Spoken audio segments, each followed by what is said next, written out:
انہیں تاریخ کے سب سے عظیم فاتحین میں سے ایک بننے کی راہ پر ڈال دیا۔ سکندر کی فتوحات نے یونان سے لے کر ہندوستان تک ایک عظیم الشان سلطنت کو جنم دیا۔ جانتے ہیں سکندر اعظم کی اہم فتوحات کے بارے میں۔ مارکہ گرینکس اور فارس کی فتوحات سکندر اعظم کی جنگی مہمات کا آغاز ہے، جنہوں نے تاریخ میں ان کے نام کو امر کر دیا۔ ان جنگوں میں سکندر نے اپنی فوجی صلاحیتوں اور جنگی حکمت عملیوں کا لوہا منوایا اور فارس کی عظیم سلطنت کو شکست دے کر تاریخ کا ایک نیا باب رقم کیا۔ سکندر اعظم کی مہمات کا آغاز ان کے والد فلپ دوم کے ویژن کی تکمیل تھا۔ فلپ نے یونان کو متحد کرنے کے بعد فارس کی وسیع سلطنت کو فتح کرنے کا منصوبہ بنایا، لیکن ان کے قتل کے بعد یہ کام سکندر کے حصے میں آیا۔ فارس اس وقت کی دنیا کی سب سے بڑی سلطنت تھی، جس کا حکمران دارا سوم تھا۔ سکندر کا مقصد صرف جنگیں جیتنا نہیں تھا، بلکہ وہ فارس کو مکمل طور پر زیر کرنا چاہتا تھا تاکہ ایک عظیم یونانی سلطنت قائم کر سکے۔ مارکہ گراکس سکندر اعظم کی فارس کے خلاف پہلی بڑی جنگ تھی، جو 334 قبل مسیح میں دریائے گرینکس کے کنارے لڑی گئی۔ ان کی فوج کی بنیاد فیلنکس پر تھی، جو یونانی جنگی ترتیب کا ایک مؤثر طریقہ تھا۔ اس کے علاوہ ان کے پاس زبردست گھڑ سوار دستے بھی تھے، جن کی سکندر خود قیادت کرتے تھے۔ فارس کی فوج میں 20,000 سے زیادہ فوجی تھے، جن میں بھاری تعداد گھڑ سواروں اور غیر ملکی کرائے کے فوجیوں کی تھی۔ ان کا مقصد سکندر کو دریائے گریکس کے پار روکے رکھنا تھا۔ سکندر نے اپنی فوج کو دریائے گرینکس کے کنارے پہنچایا اور جنگی ترتیب بنائی۔ فارس کی فوج دریا کے دوسرے کنارے پر موجود تھی۔ فارس کی حکمت عملی یہ تھی کہ وہ سکندر کو دریا پار کرنے سے روکے، کیونکہ دریا پار کرنا فوجی لحاظ سے ایک مشکل مرحلہ ہوتا ہے۔ سکندر نے اپنی فوج کی قیادت کرتے ہوئے فوری طور پر دریا پار کرنے کا فیصلہ کیا۔ انہوں نے اپنے گھڑ سواروں اور پیادوں کو منظم انداز میں دریا کی طرف بھیجا تاکہ فارس کی فوج کو منتشر کیا جا سکے۔ جب سکندر کی فوج دریا پار کر رہی تھی تو فارس کی گھڑ سوار فوج نے ان پر حملہ کرنے کی کوشش کی، لیکن سکندر نے اپنی گھڑ سوار فوج کو فوری طور پر آگے بڑھایا اور فارس کے گھڑ سواروں کو روک دیا۔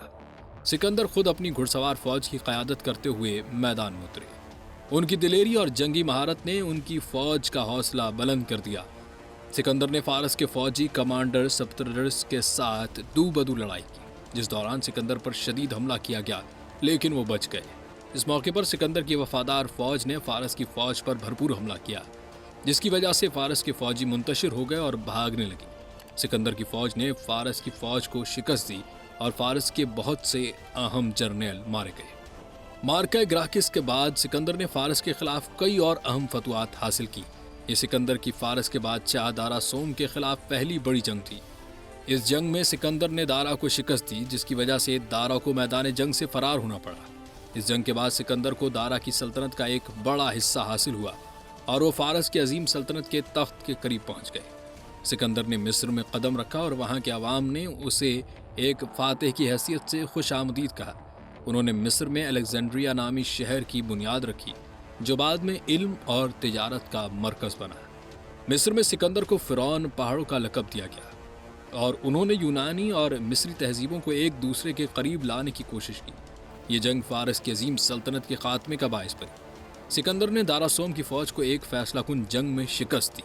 اس جنگ کے بعد دارا سوم فرار ہو گئے اور جلد ہی انہیں قتل کر دیا گیا۔ اس طرح فارس کی عظیم سلطنت سکندر کے زیر تسلط آ گئی۔ مارکہ گراکس سکندر کی فارس کے خلاف مہم کا آغاز تھا، جس نے دنیا کی سب سے بڑی سلطنت کو شکست دے کر سکندر کو دنیا کا سب سے عظیم فاتح بنا دیا۔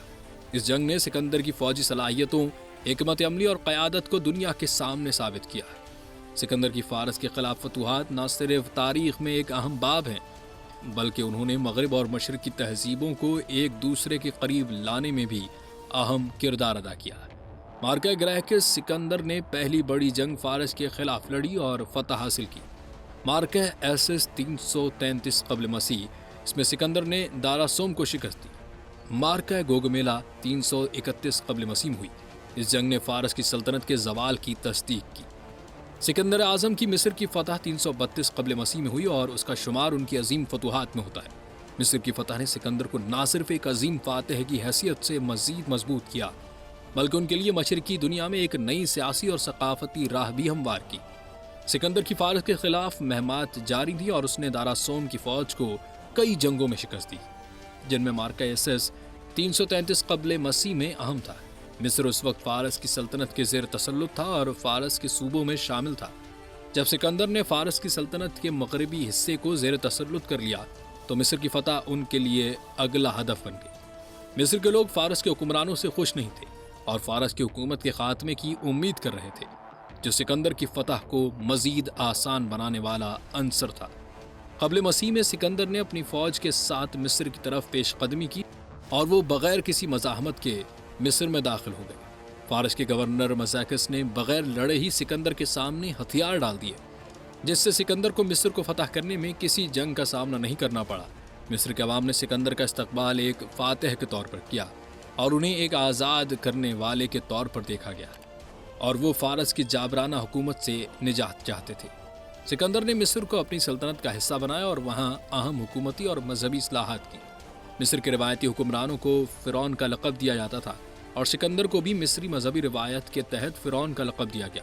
سکندر نے خود کو مصر کے دیوتا امون کا بیٹا قرار دیا، جو مصر کا اہم دیوتا تھا۔ اس لقب نے سکندر کو مصر میں نہ صرف ایک حکمران بلکہ ایک مذہبی شخصیت کی حیثیت بھی دے دی۔ سکندر نے مصری روایات اور دیوتاؤں کا احترام کیا، جس سے وہ مصر کے لوگوں کے دلوں میں اپنی جگہ بنا سکے۔ مصر میں سکندر نے ایک نیا شہر قائم کرنے کا فیصلہ کیا جو بعد میں سکندریہ کے نام سے مشہور ہوا۔ سکندریہ کو 331 قبل مسیح میں دریائے نیل کے ڈیلٹا کے قریب بحیرہ روم کے کنارے تعمیر کیا گیا۔ یہ شہر علم، تجارت اور یونانی و مصری تہذیبوں کے ملاپ کا مرکز بن گیا۔ سکندریہ شہر بعد میں دنیا کے سب سے بڑے علمی مراکز میں سے ایک بنا، جہاں عظیم لائبریری آف الیگزینڈریا اور علمی ادارے قائم ہوئے۔ سکندر مصر میں اپنے قیام کے دوران امون کے معبد میں گیا، جو کہ سوا کے نخلستان میں واقع تھا۔ وہاں سکندر نے دیوتا امون کے پجاریوں سے ملاقات کی، جنہوں نے سکندر کو امون کا بیٹا قرار دیا۔ اس واقعے نے سکندر کو اپنے آپ کو آسمانی منصوبے کا حصہ ماننے پر مزید یقین دلایا۔ امون کے ساتھ سکندر کی ملاقات مصر میں ان کی حکمرانی کے مذہبی پہلو کو مضبوط کرنے میں مددگار ثابت ہوئی، اور مصری عوام نے انہیں ایک مقدس شخصیت کے طور پر دیکھا۔ سکندر کی مصر کی فتح نے یونانی اور مصری تہذیبوں کو قریب لانے کا آغاز کیا۔ یونانی ثقافت اور علم نے مصر میں فروغ پایا اور سکندریہ اس کا مرکز بن گیا۔ یونانی اور مصری روایات کے ملاپ سے ایلینسٹک تہذیب کا آغاز ہوا، جو سکندر کی فتوحات کے بعد دنیا بھر میں پھیلی۔ سکندر نے مصر کو فارس کی سلطنت سے آزاد کر کے اپنی سلطنت کا حصہ بنایا۔ اس کے بعد مصر نے یونانی سلطنت کا اہم حصہ بننا شروع کیا۔ سکندر کی موت کے بعد ان کے جنرل پٹولمی نے مصر پر قبضہ کیا اور وہاں پیٹولمیک کنگڈم کی بنیاد رکھی، جو یونانی خاندان کے تحت کئی صدیوں تک جاری رہی۔ مصر کی فتح کے بعد سکندر نے مشرق کی طرف اپنی مہمات جاری رکھی اور فارس کی عظیم سلطنت کو مکمل طور پر شکست دینے کے لیے آگے بڑھا۔ مصر کی فتح نے سکندر کو فارس کے خلاف مزید قوت فراہم کی اور وہ فارس کے دارالحکومت پر قبضہ کرنے میں کامیاب ہو گئے۔ سکندریہ شہر جو سکندر نے مصر میں قائم کیا، بعد کے دور میں علم، تجارت اور تہذیبی ترقی کا ایک اہم مرکز بن گیا۔ اس شہر نے دنیا کو عظیم فلسفی، سائنسدان اور دانشور فراہم کیے۔ سکندر کی فتوحات کے نتیجے میں یونانی تہذیب مصر سمیت مشرق کی دنیا میں پھیل گئی اور اس کا اثر صدیوں تک قائم رہا۔ سکندر نے مصری ثقافت اور مذہب کا احترام کیا اور مصریوں نے ان کی حکمرانی کو قبول کیا۔ ان کی حکمرانی کے دوران مصر کی قدیم روایات کو تحفظ ملا، جبکہ یونانی اثرات نے اس میں نئی جان ڈال دی۔ 327 قبل مسیح میں سکندر نے ہندوستان کی طرف اپنی مہم کا آغاز کیا اور 326 قبل مسیح میں دریائے جہلم کے کنارے راجہ پورس کے خلاف مارکہ ہائیڈیسس میں فتح حاصل کی۔ سکندر کی جنگی حکمت عملی اور فوجی صلاحیتوں نے انہیں ایک عظیم جنرل بنایا۔ ان کی فوج فلنکس کی جنگی ترتیب میں لڑی، جو ایک مضبوط دفاعی حکمت عملی تھی۔ سکندر خود اپنی فوج کی قیادت کرتے اور ہر جنگ میں پیش ہوتے۔ سکندر ایک عظیم حکمران ہونے کے ساتھ ساتھ ایک فلسفیانہ سوچ رکھنے والا شخص بھی تھا۔ اس نے مشرق و مغرب کی تہذیبوں کو ملا کر ایک مشترکہ سلطنت بنانے کی کوشش کی، جسے ہیلینزم کہا جاتا ہے۔ اس نے مختلف علاقوں کی تہذیبوں اور مذاہب کو برداشت کیا اور اپنے فوجیوں کو مقامی خواتین سے شادیاں کرنے کی ترغیب دی تاکہ ان کی سلطنت میں اتحاد اور ہم آہنگی پیدا ہو۔ 323 قبل مسیح میں 32 سال کی عمر میں سکندر کی اچانک وفات ہوئی۔ وہ بابل میں بیمار ہوئے اور کچھ ہی دنوں میں انتقال کر گئے۔ ان کی موت کے اسباب آج تک واضح نہیں ہیں۔ کچھ مورخین اسے بخار یا زہر کا نتیجہ سمجھتے ہیں۔ سکندر کی وفات کے بعد ان کی عظیم سلطنت ٹکڑوں میں بٹ گئی اور ان کے جنرلوں نے مختلف حصوں پر قبضہ کر لیا۔ سکندر کی فتوحات نے مغربی اور مشرقی تہذیبوں کے درمیان ثقافتی، علمی اور تجارتی رابطوں کو فروغ دیا، جسے بعد میں ہیلینسٹک ایرا کہا جاتا ہے۔ ان کے بنائے گئے شہروں اور علمی اداروں نے صدیوں تک علم و حکمت کو فروغ دیا۔ سکندر کو ایک عظیم فوجی رہنما، ذہین حکمران اور ثقافتی ہم آہنگی کا داعی مانا جاتا ہے۔ ان کی فتوحات اور سلطنت سازی نے دنیا کی تاریخ پر گہرے اثرات مرتب کیے۔ جی ناظرین، ہم آپ کی معلومات میں اضافہ کرنے کے لیے دنیا کے عظیم جنگجوؤں کی تاریخ آپ کو دکھا رہے ہیں۔ اگلے جنگجو کے بارے میں جاننے کے لیے دیکھیے اس سیریز کی اگلی ویڈیو۔ تب تک کے لیے اللہ نگہبان۔